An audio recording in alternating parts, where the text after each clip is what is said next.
সদস্য মাহবুব বকুল ভাই। সংগ্রামী ভাই বন্ধুগণ,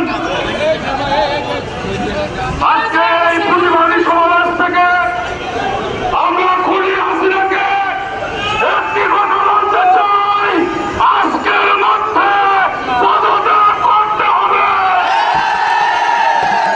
আজকের মধ্যে পদত্যাগ না করলে এই ভোর হওয়ার আগে আপনার দেহ ছিন্ন বিচ্ছিন্ন করে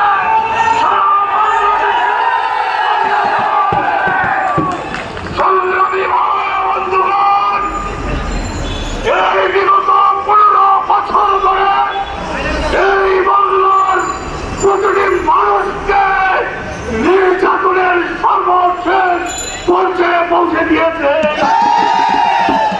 সংগ্রামী বন্ধুগণ, আজকের বিক্রম থেকে তেতুলিয়া, রূপসা থেকে পাথুরিয়া, বাংলাদেশের প্রতি ইঞ্চি মাটি জেগে উঠেছে।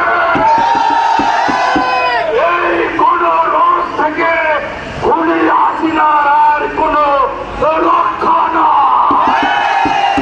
এখন এখান থেকে মিছিল হবে, মিছিল নিয়ে শহীদ মিনারের দিকে দেওয়া হবে।